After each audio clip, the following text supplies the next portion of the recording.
નમસ્તે મિત્રો, હું છું ગોપાલ ઇટાલિયા. ભેસાણ, વિસાવદર અને જુનાગઢ ગ્રામ્ય મત વિસ્તારમાંથી લોકોએ મને આશીર્વાદ આપી અને કામ કરવા માટે મોકલ્યો છે એવો ધારાસભ્ય. મારી સાથે હરેશભાઈ સાવલિયા, અમારા આમ આદમી પાર્ટીના જુનાગઢ જિલ્લાના અધ્યક્ષ છે. આજે અમે અહીંયા એક જર્જરિત પુલની મુલાકાત લેવા આવ્યા છીએ. દોસ્તો, રોજ જાગીને એક બ્રિજ તૂટે છે. થોડાક દિવસ પહેલા ગંભીરાનો બ્રિજ તૂટ્યો, આજે માંગરોળ પાસે આવેલો બ્રિજ તૂટ્યો. હજુ નવો બ્રિજ તૂટે અને લોકોને જીવહાનિ થાય કે માલ મિલકતની નુકસાન થાય એ પહેલા ભાજપના ભ્રષ્ટાચારી માનસિકતા ધરાવતા ચોર નેતાઓ જાગી જાય તો સારી વાત છે. હું અત્યારે અમારા મત વિસ્તારમાં છું, ભેસાણ તાલુકામાં છું. આ બાજુ બામણગઢ ગામ આવેલું છે, આ બાજુ રાણપુર ગામ આવેલું છે. બામણગઢથી રાણપુર એટલે કે જુનાગઢ તરફ જતા મેઇન રોડનો જે કનેક્ટિવિટીનો રોડ છે એમાં ઉબેણ નદી છે અને આ ઉબેણ નદી ઉપર આવેલો બ્રિજ છે. હું તમને બતાવું, આવો આગળ. ઉબેણ નદીનો બ્રિજ. હવે આ બ્રિજ પડે અને કોઈના જીવનું જોખમ થાય, કોઈનું મૃત્યુ થાય, કોઈનું વાહન તૂટી જાય એ પહેલા ભાજપની સરકાર જાગી જાય તો સારું છે. કોઈને કાંઈ પડી નથી, બધા બિંદાસ થઈને આ બાજુ આવો જરાક. આ બ્રિજ છે, આ જોઈ લો. આવી જાઓ, અહીંયા ઉભા રહેજો. આ બ્રિજ છે, આ સરિયા છે, બ્રિજ દેખાય છે, આવે છે એમાં.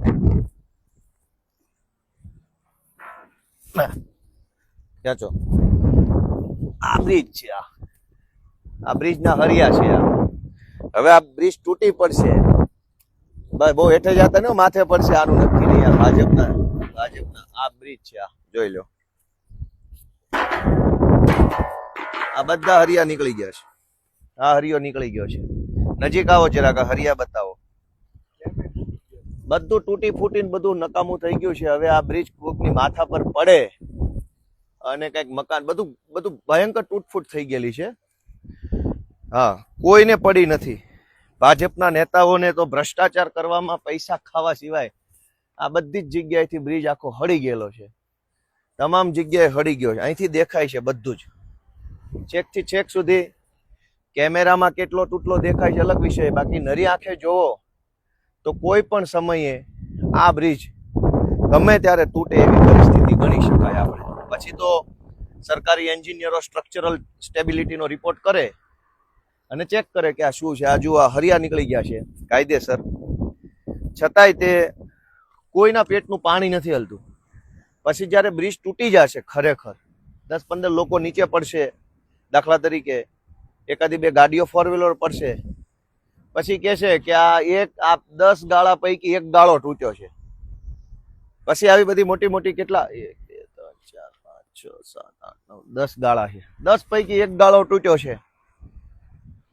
કડક કાર્યવાહી કરશું, તપાસના આદેશ આપશું. આજે જ સવારે માંગરોળ પાસેના એક ગામમાં બ્રિજ તૂટ્યો. હવે આ બ્રિજ તૂટવાની રાહ જોઈ રહ્યા હોય ભાજપ વાળા એવું મને લાગે છે. પેરિસ જેવા રોડ તો ન બનાવો તો કઈ નહીં, માણાના પેટના બ્રિજ તો બનાવો. માણસ જેવું તો કરો કમસે કમ. આ માણસનો જીવ જાય એવી વ્યવસ્થા છે અહીંયા. આખું અત્યારે સ્ટ્રક્ચર જે છે એ પહેલી નજરે ખરાબ દેખાઈ રહ્યું છે. સામાન્ય નજરે જોવો તો એવું લાગે કે આ બધું યોગ્ય નથી, પણ હવે કોણ સમજાવે? આ જોઈ લો, પેલી બાજુથી સરિયા નીકળી ગયેલા છે, આ બાજુ તો પાણીમાંથી જવાય એવું છે કે નહીં. હરિયા એ બાજુ તે લોખંડના સળિયા નીકળી ગયા છે. ઉભા રહ્યો જી, જવાય એવું છે કે નહીં હું જોઈ લો. ઉભા રહ્યો. હવે આ પાણીમાં લીલ છે, આમ જાય તો લહેરી જશું તો પડશું પાછા. તો દોસ્તો, આ રીતનું છે. જો આ નદીમાંથી અત્યારે પાણી છે, ઉબેણ નદી છે, અને આ બ્રિજ છે એ એકદમ ખરાબ હાલતમાં છે. આ બધું અહીંથી નજરે દેખાય છે ખરાબ હાલતમાં. હવે આની કોઈક સાર સંભાળ લે તો સારું. એક વખત આ હરિયા બતાવી દઉં નજીક આવીને. કોઈને શરમ નથી, કોઈને. ભાજપની આટલી મોટી સરકાર છે, કોઈને કઈ પડી નથી. બધા બેફિકર બનીને માણસનું મોત થાય એની રાહ જોઈ રહ્યા. હરિયા છે, ક્યારે તૂટે અને માથે પડશે એનું નક્કી નથી. અને એકદમ ખરાબ છે સ્ટ્રક્ચર. એકદમ અહીંથી ચોખ્ખું દેખાય છે કે આ બધું હળી ગયું છે, આ સ્ટ્રક્ચર આખું. કઈ જવું નથી, હાલો લોચા પડશે વળી. ભાજપ વાળા તો કઈ બંધાઈ દેશે નહીં. તો મિત્રો આ રીતની વસ્તુ છે. આ અમારા મત વિસ્તારમાં આ બાજુ બામણગઢ છે, આ બાજુ રાણપુર અને જુનાગઢ જવાનો મેઇન હાઈવે છે. ભેસાણ જુનાગઢ હાઈવે ઉપર રાણપુર ગામ છે, એટલે આ કનેક્ટિવિટી માટેનો મોટો રોડ છે. આ નાળાની આવી હાલત છે. ભાજપની સરકારમાં આત્મા જાગે, સરકારનો આત્મા જાગે, ભાજપના નેતાનો આત્મા જાગે, ભાજપના મંત્રીઓનો આત્મા જાગે એવી હું આશા રાખું છું. આ ભાજપની સરકાર કેટલા મોતની રાહ જોઈ રહી છે, કેટલા લોકો જ્યારે બલિદાન આપશે, કેટલા લોકોનો મોત થશે, પછી ભાજપની સરકારનો આત્મા જાગશે.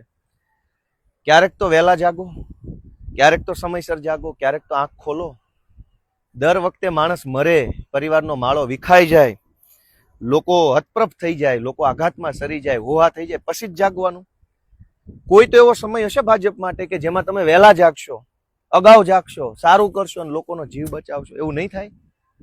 ગુજરાતની જનતાની મારી વિનંતી છે, ક્યાં સુધી આવું બધું ચલાવી લેશો? ક્યાં સુધી? મોત ચારો તરફ મોત છે. ડ્રગ્સથી મોત, દારૂથી મોત, દારૂ પીને ચલાવતા નબીરાઓથી મોત, બ્રિજ તૂટે તો મોત, ચારો તરફ મોતનો માહોલ. અગ્નિકાંડથી મોત, ગેમ ઝોનમાં મોત, હરણીકાંડમાં તળાવમાં તરવા જાવ તો મોત, કાંકરિયાની રાઈડમાં મોત છે, સર્કસમાં બેસો રાઈડથી પડે મોત. તો આ મોતના કૂવામાંથી ક્યારે આપણે બહાર આવશું? લોકોને વિનંતી છે, પોતાનો આત્મા જગાડો. ક્યાં સુધી આવું ચલાવી લેશો? આપણે હોટલ રેસ્ટોરન્ટમાં જમવા ગયા હોય, 4 લોકો જમે એટલે સ્વાભાવિકપણે 800-900 હજારનું બિલ આવે. મીડિયમ રેન્જની હોટલમાં 1000 રૂપિયાનું હોટલમાં જમવા બેઠા હોઈએ, એમાં 250 રૂપિયાનું પંજાબી શાક મગાવ્યું હોય ને એ શાકમાં માખી, મચ્છર, ગરોળી કે કોઈ જીવજંતુ આવે ને તો આપણે વિડીયો ઉતારીને હોબાળો મચાવી દઈએ છીએ, જાણે દુનિયામાં પ્રલય આવી ગયો ને એટલી હદે આપણે વિરોધ કરીએ છીએ કે આ ચાલે જ નહીં. હું 300 રૂપિયા દીધા છે આ શાકના. 300 રૂપિયાના શાકમાં એક માખી આવે તો નથી હાલતું, પણ આપણે આખું જિંદગી, જો આપણી ઉપર બ્રિજ તૂટી પડે ને જિંદગી બરબાદ થઈ જાય એવા હલકી કક્ષાના બ્રિજો છે, હરિયા લબડે છે, તો જનતાને કોઈને કંઈ વાંધો નથી. આખા ગુજરાતમાં આવા અનેક બ્રિજ છે, તો કોઈ બોલવા વાળું નથી. 300 રૂપિયાના શાકમાં માખી નહીં ચાલે, બાકી બ્રિજ ગમે એવો હશે તો ચાલશે, સરકારી બસ ખરાબ હશે તો ચાલશે, સરકારી શાળા ફૂટેલી હશે તો ચાલશે. દોસ્તો, ક્યાં સુધી સહન કરી લેશું?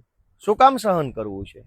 આપણી એવી શું મજબૂરી છે કે આવી ભ્રષ્ટ અને આવી હલકી માનસિકતા ધરાવતી સરકાર આપણે ચલાવી લઈએ છીએ? આપણને ગુસ્સો કેમ નથી આવતો? આપણને આક્રોશ કેમ નથી થતો? દોસ્તો, આપણા આત્માને જગાડો, મનને ઢંઢોળો કે ક્યાં સુધી આવું ચાલશે. ગોપાલ ઇટાલિયા તમને વિનંતી કરે છે, તમારો આત્મા જગાડો, ગુજરાતનો જીવ બચાવો. એ વિનંતી સાથે સૌને મારા જય જય ગરવી ગુજરાત.